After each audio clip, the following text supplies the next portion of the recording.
আজি হাৰিয়ানা আৰু জম্মু কাশ্মীৰ এই দুয়োখন ৰাজ্যৰ নিৰ্বাচনৰ ফলাফল ঘোষণা কৰা হ'ল আৰু নিশ্চিতভাৱে সকলোৱে জানে হাৰিয়ানাত বিজেপিয়ে তৃতীয়বাৰৰ বাবে চৰকাৰ গঠন কৰিবলৈ সক্ষম হৈছে আৰু চৰকাৰ গঠন কৰাৰ ক্ষেত্ৰত এগৰাকী অসমীয়ায়ো নেতৃত্ব দিছিল আৰু নেতৃত্বত আছিল বিজেপিৰ হাৰিয়ানাৰ সাংগঠনিক সাধাৰণ সম্পাদক ফণীন্দ্ৰনাথ শৰ্মা আৰু এই মুহূৰ্তত ND24 লগত ফণীন্দ্ৰনাথ শৰ্মা পোনপটীয়াকৈ উপস্থিত আছে। প্ৰথমে শুভেচ্ছা জ্ঞাপন কৰিছো ND24 ফালৰ পৰা। ND24 লৈকে শাৰদীয় দুৰ্গা পূজা উপলক্ষে আন্তৰিক শুভেচ্ছা থাকিল। আজি হাৰিয়ানা প্ৰদেশৰ নিৰ্বাচনৰ ফলাফল ঘোষণা হ'ল। নিৰ্বাচনৰ ফলাফল সম্পৰ্কে বিভিন্ন ধৰণৰ কথা এক্সিট পোলৰ মাধ্যমেৰে হওক অন্যান্য ৰাজনৈতিক দলৰ নেতৃবৰ্গই হওক বিভিন্ন কথা কৈছে। কোৱাৰ পিছতো আমাৰ এটা বিশ্বাস আছে আদৰণীয় প্ৰধানমন্ত্ৰী ডাঙৰীয়া যিখন প্ৰদেশত সংগঠনৰ প্ৰভাৰী হিচাপে দায়িত্ব তেখেতে লৈছিলে এটা সময় বৰ্তমান সময়ত মাননীয় গৃহমন্ত্ৰী অমিত শ্বাহ ৰাষ্ট্ৰীয় অধ্যক্ষ জগত প্ৰকাশ নাড্ডাজী আমাৰ বৰ্তমান প্ৰদেশৰ আদৰণীয় মুখ্যমন্ত্ৰী নায়ব সিং চৈনীজী পূৰ্ব মুখ্যমন্ত্ৰী আৰু প্ৰদেশৰ অধ্যক্ষ মোহনলাল মুৰ্মু এই সকলোৰে প্ৰচেষ্টা আৰু কেন্দ্ৰীয় যি 4জনকৈ প্ৰভাৰী আমাক দিছিলে এই নিৰ্বাচনৰ কাৰণে সংগঠন মাননীয় বিপ্লৱ দেৱজী সতীশ পুনিয়াজী সুৰেন্দ্ৰ নাগৰজী তেখেতসকলো একোজন বহুত অভিজ্ঞ আৰু কৰ্মদক্ষ ৰাজনৈতিক নেতা। তাৰ লগতে ৰাষ্ট্ৰীয় উপাধ্যক্ষ হিচাপে মাননীয় চৌদান সিংজীও ইয়াত আছিলে। তেখেতসকলে প্ৰতিটো কথাই সূক্ষ্মভাৱে চিন্তা কৰি যি পৰিকল্পনা কৰিলে কেন্দ্ৰীয় নেতৃত্ব আৰু ইয়াৰ প্ৰভাৰীকে আৰম্ভ কৰি ইয়াৰ প্ৰদেশ অধ্যক্ষ আৰু দুজনে মুখ্যমন্ত্ৰী প্ৰাক্তন আৰু বৰ্তমান তাৰ প্ৰচেষ্টাত কাৰ্যকৰ্তাসকলে নিষ্ঠাৰে কাম কৰিছে, অতি আন্তৰিকতাৰে কাম কৰিছে আৰু তেওঁলোকে ভাবিছিল বুলি মই ভাবোঁ যে এই নিৰ্বাচনটো প্ৰকৃততে কেৱল হাৰিয়ানাৰ বিধানসভা নিৰ্বাচন বুলি আমি ভবা নাছিলোঁ। এইটো এটা হাৰিয়ানা বিধানসভা নিৰ্বাচন ওপৰৰ নিৰ্বাচন বুলি ভাবিলোঁ। এই নিৰ্বাচনটোৰ ফলাফলে আমাক আগন্তুক দিনত ঝাৰখণ্ডৰ নিৰ্বাচন আছে, মহাৰাষ্ট্ৰৰ নিৰ্বাচন আছে, গতিকে তাতো আমাৰ সহায়ক হ'ব পাৰে নেকি। আৰু হাৰিয়ানাৰ জনসাধাৰণেও 10টা বছৰ চৰকাৰ দেখাৰ পিছত তেখেতসকলৰ মনত এটা বিশ্বাস আছিল যে হাৰিয়ানাৰ যদি কিবা আমূল পৰিৱৰ্তন কৰিব লাগে, কংগ্ৰেছৰ কাৰ্যকালৰ যদি পৰিৱৰ্তন সঁচাকৈ কৰিব লাগে, বুনিয়াদী পৰিৱৰ্তন, তেতিয়াহ'লে বিজেপিৰ নেতৃত্বত বাহিৰে বিজেপিৰ চৰকাৰত বাহিৰে বাকী কথা চিন্তা কৰি লাভ নাই। সেইকাৰণে আজি এই ফলাফল আমি দেখিছোঁ। ফণী শৰ্মা ডাঙৰীয়া, আপোনাৰ পৰা এটা কথা জানিব বিচাৰিম। ইতিমধ্যে আপুনি উল্লেখ কৰিছে যে 10 বছৰ বিজেপিয়ে চৰকাৰ ইতিমধ্যে চলালে হাৰিয়ানাত, কিন্তু ৰাইজে যি ধৰণে আপোনালোকক বিশ্বাস কৰিছে বিজেপিৰ বিৰুদ্ধে কিছু প্ৰতিষ্ঠান বিৰোধী ঢৌ আহিছিল আৰু এটা কথা ইতিমধ্যে এক্সিট পোলতে হওক বিভিন্ন ৰাজনৈতিক বিশ্লেষকসকলেও ইতিমধ্যে বিভিন্ন সময়ত টক শ্ব'টো ইতিমধ্যে উল্লেখ কৰিছে আৰু তাৰ লগতে বিভিন্ন বাতৰি কাকততো আহিছিল যে এইবাৰ হাৰিয়ানাত সকলোৱে পৰিৱৰ্তন বিচাৰে, বিজেপিৰ পৰা কংগ্ৰেছলৈ পৰিৱৰ্তন বিচাৰে, কিন্তু শেষত দেখা পোৱা গ'ল হেট্ৰিক কৰিলে বিজেপিয়ে। তাৰ আঁৰৰ কি ধৰণৰ কথা বতৰা আছে আৰু কাৰ বাবে আচলতে এয়া সম্ভৱ হৈ উঠিল বিজেপি তৃতীয়বাৰৰ বাবে হাৰিয়ানাত চৰকাৰ গঠন কৰাৰ ক্ষেত্ৰত? 1966ৰ পৰা এই হাৰিয়ানা প্ৰদেশত কোনোবা এটা ৰাজনৈতিক দলে যদি একেধাৰে 3টা নিৰ্বাচনত সফলতা অৰ্জন কৰিছে সেইটো হ'ল বিজেপি। 2014 চনত আৰু 2019 চনৰ বিধানসভা নিৰ্বাচনত যিটো আমি ৰিজাল্ট পাইছিলোঁ তাতকৈও ভাল ৰিজাল্ট এইবাৰ আমি পাবলৈ সক্ষম হৈছোঁ। কাৰণ কি? কাৰণ এটাই যে মাননীয় নৰেন্দ্ৰ মোদী ডাঙৰীয়াৰ নেতৃত্ব, কাম, বিগত 10 বছৰৰ কাম আৰু দলৰ কাৰ্যকৰ্তাসকলৰ নেতৃত্বৰ প্ৰতি যিটো বিশ্বাস, আস্থা, শ্ৰদ্ধা, ইয়াৰ মুখ্যমন্ত্ৰী বৰ্তমান নায়ব সিং চৈনীজীৰ প্ৰতি যিটো অগাধ বিশ্বাস, তাৰ পৰিৱৰ্তন জনসাধাৰণে বিচৰা নাছিল। ৰাজনৈতিক দলৰ নেতাসকলে বা সাধাৰণ কোনোবা কানিয়ে বিভিন্ন ৰাজনৈতিক চিন্তা চৰ্চা থকা ব্যক্তিয়ে এটা অন্য ৰূপ দিবলৈ প্ৰয়াস কৰিছিল, কিন্তু তেখেতসকলে সফল হ'ব নোৱাৰিলে। কাৰণ ভাৰতীয় জনতা পাৰ্টীৰ কাৰ্যকৰ্তাই এটাই ভাবে দেশ থাকিলে চব আমি সকলোৱে ঠিক থাকিম। সেইকাৰণে সুৰক্ষিতভাৱে স্বাভিমানেৰে সৈতে আত্মনিৰ্ভৰতাৰে যদি আমি থাকিব লাগে, বিজেপিৰ বিকল্প হাৰিয়ানাই বিচৰা নাছিল কাৰণে এইটো চেষ্টা কৰিছিল বিৰোধী পক্ষই। প্ৰিয়ংকা গান্ধীয়ে কওক ৰাহুল গান্ধীয়ে আহি ইয়াত কৰিছে জিলাপিও খেতি কৰাৰ নিচিনা দেখুৱাইছে ছ'চিয়েল মিডিয়াত আমি দেখিছোঁ যে নহওক কৰিব তেখেতসকলে সেইটোলৈ মোৰ ক'বলগীয়া নাই কিন্তু পিতা পুত্ৰৰ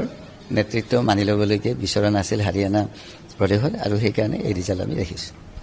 আৰু বিজেপিৰ বাবে যি ধৰণে হেট্ৰিক আচলতে হাৰিয়ানাত তৃতীয়বাৰৰ বাবে চৰকাৰ গঠন কৰি হেট্ৰিক কৰিলে ঠিক একেধৰণে আপোনাৰ বাবেও এটা হেট্ৰিক বুলি ক'ব লাগিব দুবাৰকৈ অসমত আপুনি চৰকাৰ গঠন কৰাৰ ক্ষেত্ৰত নেতৃত্ব দিছিল আৰু এইবাৰ হাৰিয়ানাত আপুনি নেতৃত্ব দিছে নেতৃত্ব দিয়া এগৰাকী আপুনি আৰু নিশ্চিতভাৱে এই গোটেই যি ফলাফল সেই ফলাফলক লৈ যিটো আপুনি নিৰ্বাচনৰ সামগ্ৰিক প্ৰক্ৰিয়াৰ পৰা বৰ্তমানলৈকে ফলাফল ঘোষণা কৰালৈকে আপুনি নেতৃত্ব দি আহিছে আপুনি কি ক'ব মই নেতৃত্ব দিয়া নাই নেতৃত্ব দিয়াসকলৰ মই সহযোগী হিচাপে কাম কৰিছোঁ গতিকে ইয়াত সেইটোৱেই কথা যে যেনেকৈ অসমত দুবাৰ নিৰ্বাচনত মোৰ সৌভাগ্য হৈছিল নেতৃত্বৰ লগত থাকি কাম কৰাৰ কাৰণে একেধৰণে ত্ৰিপুৰাতো তেনেকুৱা দুটা নিৰ্বাচনৰ সময়তো তাত দায়িত্ব আছিল তাতো আছিলোঁ মণিপুৰতো আছিলোঁ আৰু এতিয়া সৌভাগ্য যে হাৰিয়ানাতো আহি আজি যিটো দলৰ কাৰ্যকৰ্তাসকল নিষ্ঠাবান কাৰ্যকৰ্তাসকলৰ পৰিশ্ৰমত যিটো ফল আমি দেখিবলৈ পাইছোঁ এইটো দলৰ ফল নহয় এইটো হাৰিয়ানাৰ প্ৰয়োজনীয় ফল হাৰিয়ানাৰ আৱশ্যকতা আছিল হাৰিয়ানাৰ যদি আমি ঠিকমতে এখন উন্নত ৰাজ্য হিচাপে গঢ়িব লাগে তেতিয়াহ'লে এইটো হাৰিয়ানাৰ বাসীৰ বিজয় বুলি আমি ক'ম এইটো কেৱল ভাৰতীয় জনতা পাৰ্টীৰ বিজয় নহয় এইটো হাৰিয়ানাবাসীৰ বিজয় এই ধৰণে আমি ক'ব লাগিব আৰু এটা বিষয় ইতিমধ্যে মই আপোনাৰ পৰা জানিব বিচাৰিম হাৰিয়ানাত বহুকেইটা সমস্যা আছে যি সমস্যাসমূহ নিৰ্বাচনত ফেক্টৰ হিচাপে থাকিল ইতিমধ্যে কৃষক আন্দোলনৰ কথা আহিছে মল্ল যুঁজাৰুসকলৰ বিভিন্ন সমস্যা আছিল আৰু নিশ্চিতভাৱে এই সমস্যাসমূহ ইতিমধ্যে যিহেতু পুনৰবাৰ আপোনালোকে চৰকাৰ গঠন কৰিবলৈ সক্ষম হৈছে আপোনালোকৰ যি নতুনকৈ পুনৰ নিৰ্মাণ হোৱা চৰকাৰখনে কি ধৰণে এই বিষয়সমূহ গুৰুত্ব প্ৰদান কৰিব ভাৰতীয় জনতা পাৰ্টীৰ নেতৃত্বই সমস্যাৰ মাজেৰে কেতিয়াও ৰাজনীতি কৰাৰ কথা নাভাবে সমস্যাৰ সমাধান বিচাৰি তাৰ সমাধান সূত্ৰ উলিয়াবলৈ প্ৰয়াস কৰে আৰু সেইকাৰণে কৃষক আন্দোলনেই হওক নিশ্চিত ৰূপে আজি কৃষক আন্দোলনৰ কোনে আৰম্ভ কৰিছিল কি ধৰণে কি পৰিপ্ৰেক্ষিত আৰম্ভ কৰিছে মই বেছি ক'ব নাযাওঁ ইয়াত কাৰণ মই সেই সময়ত নাছিলোঁ বহুত বেছি অধ্যয়ন আছে তেনেকুৱা নহয় কিন্তু সেই সময়ত যিসকলে নেতৃত্ব দিছিল তেখেতসকলৰ প্ৰতি জনসাধাৰণৰ আস্থা নিশ্চয় ক'ৰবাত নহয় ক'ৰবাত সন্দেহজনক আছিল সেইকাৰণে তেখেতসকলৰ প্ৰতি মানুহৰ বিশ্বাস কমিছে আজি মল্লযুদ্ধসকলে যি কৰিছিল কি কাৰণে কৰিছিল তাক চিন্তাৰ প্ৰয়োজন কিন্তু কেন্দ্ৰীয় চৰকাৰে তাক লৈ বিভিন্ন পৰ্যায়ত বিভিন্ন সময়ত আলোচনাও কৰিছিল সমাধানৰ সূত্ৰ উলিয়াবলৈ প্ৰয়াস কৰিছিল কি হৈছে হোৱা নাই চুপে জানে আৰু সেইকাৰণে আজি এজন মল্লযুদ্ধত জিতিছে বিজয়ী হৈছে কিমান ভোটৰ সংখ্যাত বিজয়ী হৈছে এজন সাধাৰণ আমাৰ দলৰ কাৰ্যকৰ্তাৰ কাৰণে সেইটো অৱশ্যে চাবলগীয়া ইমানেই যদি জনসাধাৰণৰ আস্থা থাকিলহেঁতেন তেখেতসকলে আজি 2000 ভোটৰ পৰিৱৰ্তে 20000 ভোটত জিতিব পাৰিলেহেঁতেন গতিকে এই গোটেই কথাবিলাক আজিৰ সচেতন সমাজখনে আজি কেৱল ভোটাৰ বুলি নকওঁ সমাজখনে আজি ভালদৰে বস্তুনিষ্ঠ বিশ্লেষণৰ আধাৰত তেখেতসকলে আগবাঢ়ে আৰু হাৰিয়ানা প্ৰদেশৰ ভোটাৰ বহুত সচেতন আৰু সেইকাৰণে এই অৱস্থা আমি দেখিছোঁ যে বিজেপিক একেধাৰে তৃতীয়টো কাৰ্যকালৰ কাৰণে দায়িত্ব অৰ্পণ কৰা আৰু আগৰ দুটা কাৰ্যকালতকৈ ভাল ফল দিবলৈকে যিটো বিশ্বাস কৰিছে নেতৃত্বৰ প্ৰতি মোদীজীৰ প্ৰতি আৰু ইয়াৰ কাৰ্যকৰ্তাসকলে কৰা পৰিশ্ৰম আৰু নেতৃত্বৰ প্ৰতি আস্থা ৰাখি দিছে ইয়াত বাহিৰে মই ক'ব পৰা একো নাই এইখিনিয়ে মই ভাবোঁ মই এজন দলৰ কাৰ্যকৰ্তা হিচাপে এইখিনি উপলব্ধি কৰোঁ আৰু নিশ্চিতভাৱে আজি পুৱা 8 বজাৰ পৰা যেতিয়া ভোট গণনা প্ৰক্ৰিয়া আৰম্ভ হৈছিল তেতিয়া এখন পৃথক ছবি দেখা পোৱা গৈছিল আৰু কংগ্ৰেছৰ মুখ্য কাৰ্যালয়তে হওক বা প্ৰতিখন ৰাজ্যতে আচলতে বিজয় উৎসৱ পালন কৰাও তেওঁলোকে যুঁজা চলাইছিল কিন্তু পৰৱৰ্তী সময়ত যি ৰিজাল্ট সেই ৰিজাল্ট কিছু পৃথক হোৱা দেখা পোৱা গ'ল কংগ্ৰেছৰ বা অন্যান্য দলসমূহৰ এই যি অভাৰ কনফিডেণ্ট এই অভাৰ কনফিডেণ্ট নেচাৰটোৱে বিজেপিক আচলতে এই ধৰণৰ যিসমূহ যুঁজ এই যুঁজবিলাকত সহায় কৰি আহিছে নেকি নাই অভাৰ কনফিডেন্টটো এটা বেলেগ বস্তু কিন্তু তেওঁলোকে যিটো কয় সেইটো নকৰে যিটো কয় তাতকৈ বিপৰীত কৰে এইটো ৰাইজে বুজি পায় আৰু সেইকাৰণে তেওঁলোকে যিমানে যি নকয় কিয় মই ৰাতিপুৱা উঠিছোঁ উঠি টিভি লগাই চাইছোঁ 60 পাৰ হোৱাৰ পিছতো তেতিয়ালৈকে আৰম্ভত আছে কোনো চিন্তা কৰিবলগীয়া হোৱা নাই যে পৰিৱৰ্তন এতিয়া লাহে লাহে আৰম্ভ হ'ব মই মনত ঠিক কৰিছোঁ 30ৰ নম্বৰ পোৱাৰ পিছত মই তলত যাই নামি যাম 2-3জন কাৰ্যকৰ্তা আহিছে আহক তলত বহো মই বোলো অলপ সময় ৰ'ব লাগে 30 সংখ্যা যেতিয়া আমি পাইছোঁ লিডিঙৰ তেতিয়া মই আগতে ভাবিছোঁ 30 সংখ্যা পোৱাৰ পিছত তলত যাম আৰু তলত যাই যেতিয়া আমি ৱাৰ ৰুমত বহিছোঁ সকলো কাৰ্যকৰ্তাৰ লগত তেতিয়া দেখিছোঁ 30ৰ পিছত আমি আৰু পিছ হৈ থাকিবলগীয়া হোৱা নাই পৰ্যায়ক্ৰমে আমি আগত গৈ আছোঁ আৰু কংগ্ৰেছ ধীৰে ধীৰে ধীৰে ধীৰে তললৈকে আহি আজি বৰ্তমান এই অৱস্থালৈকে আহিছে। গতিকে দলৰ নেতৃত্বৰো বিশ্বাস আছিল আৰু মাননীয় প্ৰদেশ অধ্যক্ষে যোৱা পৰহি আমি কেণ্ডিডেট জিলা অধ্যক্ষ আৰু কেণ্ডিডেটৰ এজেণ্টৰ লগত কাউণ্টিঙক লৈ আমি যেতিয়া কথা পাতিছিলোঁ, প্ৰদেশ অধ্যক্ষক মই কৈছিলোঁ, দাদা কেনেকুৱা? আৰে কেনেকুৱা নাই, চৰকাৰ আমি আগতকৈ ভাল চৰকাৰ আমি পাম, ভাল চৰকাৰ ৰাইজে দিব, আজি চৰকাৰ চলাম। মাননীয় মুখ্যমন্ত্ৰী ডাঙৰীয়াৰতো কথাবিলাক তেখেতে হাঁহি হাঁহি আনন্দৰে সৈতে যিধৰণে কয়, আৰু তাৰে আধাৰত আমিও কনফিডেণ্ট আছিলোঁ যে চৰকাৰ আমাৰ হ'বই। হয়তো এনেকুৱা হ'ব পাৰে যে কোনোবা নিৰ্দলীয় এজন দুজনক হয়তো ল'ব লগা হ'ব পাৰে। মই আজি কেইদিনমান আগত অসমৰ এজন সাংবাদিকে সুধিছিল, মোৰ লগত বন্ধুত্ব, তো এইবাৰতো আপোনাৰ প্ৰত্যাহ্বান। মই বোলো কিহৰ প্ৰত্যাহ্বান? দলে ইলেকশ্যন খেলিব, মই দলৰ এজন কৰ্মী, দলৰ এজন কাৰ্যকৰ্তা, তাৰ মোৰ বেলেগে প্ৰত্যাহ্বান কি আহিব? তেনেকুৱা চিন্তা নহয়। নাই তথাপি কি যেন লাগিছে, মই বোলো ভালেই হ'ব, ভালেই হ'ব। গতিকে এই ধাৰণাটো কম বেছি পৰিমাণে আছিলে যে আমি বহুত বেছি এইটো কৰিব, কাৰণ আমি যি কৰিছোঁ তাকে কৰিছোঁ আৰু যি কৰিম তাকেই কম, আমাক নেতৃত্বই তেনেকৈ কৈছে। আৰু সেইকাৰণে মই ভবা নাছিলোঁ যে ফল ভালেই হ'ব। গতিকে আজি আমাৰ দায়িত্ব বাঢ়িল, কাৰণ হাৰিয়ানাত কেৱল এটা ঐতিহাসিক ৰিজাল্ট বুলি কোৱাৰ লগতে আমাৰ দায়িত্ব এইকাৰণে বোলে আমাৰ প্ৰতি বিশ্বাস ৰাখি ইয়াৰ হাৰিয়ানাৰ প্ৰদেশৰ মানুহে যিধৰণে আমাক তৃতীয়টো কাৰ্যকালৰ কাৰণে দায়িত্ব অৰ্পণ কৰিছে, সেইকাৰণে ভাবোঁ এই তৃতীয়টো কাৰ্যকালত আমি আৰু হাৰিয়ানাৰ কাৰণে বহুত ভাল কাম কৰাৰ আৱশ্যকতা আছে। যিমান পাৰোঁ সোনকালে আমি কম সময়ৰ লগে লগে আমাৰ সংকল্প পত্ৰকৰ মাধ্যমেৰে ৰাইজৰ আগত যিখিনি কথা দাঙি ধৰিছোঁ, আগতো আমি কৰিছোঁ, কৰা নাই তেনেকুৱা নহয়, সম্পূৰ্ণ কৰা হৈছে। এইবাৰ আমি কম সময়ৰ ভিতৰত আমি কৰিব লাগিব। ৰাইজে বিচৰা প্ৰতিটো কথাৰ প্ৰতি ৰাইজক সন্মান জনাই, ৰাইজৰ মনৰ আধাৰৰ বুজ লৈ আমি আগত কাম কৰিব লাগিব। আগতকৈ আৰু বেছি ভাল মই ভাবোঁ, কাৰণ ৰাইজে যেতিয়া আমাক ইমান বিশ্বাস কৰিছে, ৰাইজকতো আমি কেতিয়াও বিশ্বাস কৰাও নাই, কৰিব নোৱাৰোঁ, কৰাৰ প্ৰশ্নও নাই। হয়, আৰু এটা বিষয় মই আপোনাৰ পৰা জানিব বিচাৰিম, 2024 যি লোকসভা নিৰ্বাচন, সেই লোকসভা নিৰ্বাচনৰ ফলাফল ঘোষণা কৰাৰ পাছতেই এই দুখন ৰাজ্য হাৰিয়ানা আৰু জম্মু কাশ্মীৰ প্ৰথমবাৰৰ বাবে আচলতে বিধানসভা নিৰ্বাচন অনুষ্ঠিত হ'ল, আৰু হাৰিয়ানাত এইবাৰ বিজেপিয়ে ভাল ফলাফল দেখুৱাবলৈ সক্ষম হ'ল। যিহেতু অনাগত সময়ত বহুকেইখন ৰাজ্যত নিৰ্বাচন আছে, বিধানসভা নিৰ্বাচন, আৰু 26ত অসমতো বিধানসভা নিৰ্বাচন আছে, আপুনি ভাবেনে যে এই যি হাৰিয়ানাৰ নিৰ্বাচনৰ ফলাফল, সেই নিৰ্বাচনৰ ফলাফলে এটা ইম্পেক্ট পেলাব অন্য ৰাজ্যসমূহত? কম সময়ৰ ভিতৰতে ঝাৰখণ্ডৰ নিৰ্বাচন আছে, য'ত অসমৰ মুখ্যমন্ত্ৰী ডক্টৰ হিমন্ত বিশ্ব শৰ্মা ডাঙৰীয়া তাৰ দায়িত্বত আছে। কম সময়ৰ ভিতৰতেই মহাৰাষ্ট্ৰৰ নিৰ্বাচন আছে।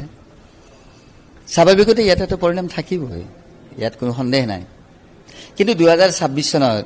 অসমৰ নিৰ্বাচনক লৈ এতিয়াই চিন্তা কৰাৰ কথা নাই। আৰু অসমৰ নিৰ্বাচনত অসমৰ মানুহে ডক্টৰ হিমন্ত বিশ্ব শৰ্মাকো চিনি পায়, সৰ্বানন্দ সোণোৱাল ডাঙৰীয়াকো চিনি পায়, আৰু দলৰ নিষ্ঠাবান কাৰ্যকৰ্তাসকলকো বুজি পায়। আৰু অসমত এটা যুৱ নেতৃত্ব আহিছে, হিমন্ত বিশ্ব শৰ্মা ডাঙৰীয়াৰ পৰা পীযুষ হাজৰিকা, দিলীপ শইকীয়া, জয়ন্ত মল্লবৰুৱা, প্ৰণৱ দাসৰ পৰা আৰম্ভ কৰি এটা যুৱ নেতৃত্ব আগবাঢ়ি আহিছে। আৰু যুৱ নেতৃত্বই মই ভাবোঁ আগন্তুক দিনত ৰাইজৰ আস্থা বুটলিবলৈ সকলোৰে প্ৰয়াস কৰি আছে, প্ৰয়াস কৰিব। আৰু 2026 চনত অসমত আজিলৈকে যিমান ভাল নিৰ্বাচন, মানে যি দলৰে নহওক কিয়, তাতকৈ ভাল হ'ব, মোৰ তেনেকুৱা মনে কয়। মানে এটা কথা আপুনি বিভিন্ন সময়ত সংবাদ মাধ্যমৰ আগতো কয় যে আপুনি নিৰ্বাচন খেলাতকৈ নিৰ্বাচন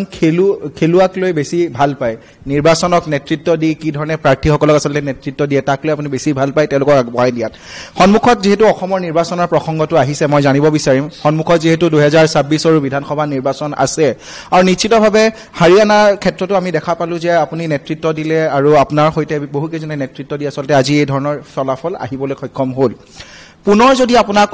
অসমলৈ ঘূৰাই লৈ যোৱাৰ কিছু কথা বতৰা কেন্দ্ৰীয় নেতৃত্বৰ ফালৰ পৰা আহে, তাৰ বাবে আপুনি সাজুনে? কেন্দ্ৰীয় নেতৃত্বই যি কথা কয় তাৰে কাৰণে আমি সকলো সময়তে আমাক বেলেগ কথা চিন্তা কৰাৰ কোনো প্ৰশ্নই নাহে। যদি সংগঠনৰ ফালৰ পৰাই কয় যে অসমত যাব লাগে, ঠিক আছে যাম, আৰু যদি কয় কালি জম্মু কাশ্মীৰত যাব লাগে, জম্মু কাশ্মীৰত যাম, বোলে নহয় আন্দামানত যাব লাগে। আমাৰ কোনো ভাৰতবৰ্ষৰ ভৌগোলিক পৰিসীমাৰ ভিতৰত দলৰ নিৰ্দেশ অনুসৰি য'ত পঠায় তাতে যিকোনো সময়তে যাবলৈ ৰেডি আছোঁ। আমাক যদি আজি কয় হৈ গ'ল হাৰিয়ানা যাব লাগে বেলেগ ঠাইত, আমাৰনো কি আছে, বেগটো ল'ম আৰু ওলাই যাম। আৰু ধন্যবাদ জ্ঞাপন কৰিছোঁ, আপুনি যথেষ্ট ব্যস্ত আজিৰ দিনটোত, কিন্তু তাৰ মাজতো আমাক সময় দিয়াৰ বাবে। আৰু এয়া আমাৰ সৈতে আছিল বিজেপিৰ হাৰিয়ানা ৰাজ্যৰ সাংগঠনিক সাধাৰণ সম্পাদক ফণীন্দ্ৰনাথ শৰ্মা। আৰু তেখেতে ইতিমধ্যে তেখেতৰ সৈতে কি ধৰণে আচলতে হাৰিয়ানা বিধানসভা নিৰ্বাচনৰ বিজেপিৰ সামগ্ৰিক প্ৰক্ৰিয়াৰ পৰা বৰ্তমান জয়লাভ কৰালৈকে কি ধৰণে তেওঁলোক জড়িত হৈ আছিল, কি ধৰণে নেতৃত্ব দিছিল, তাৰ কিছু কথা জানিবলৈ আমি চেষ্টা কৰিলোঁ।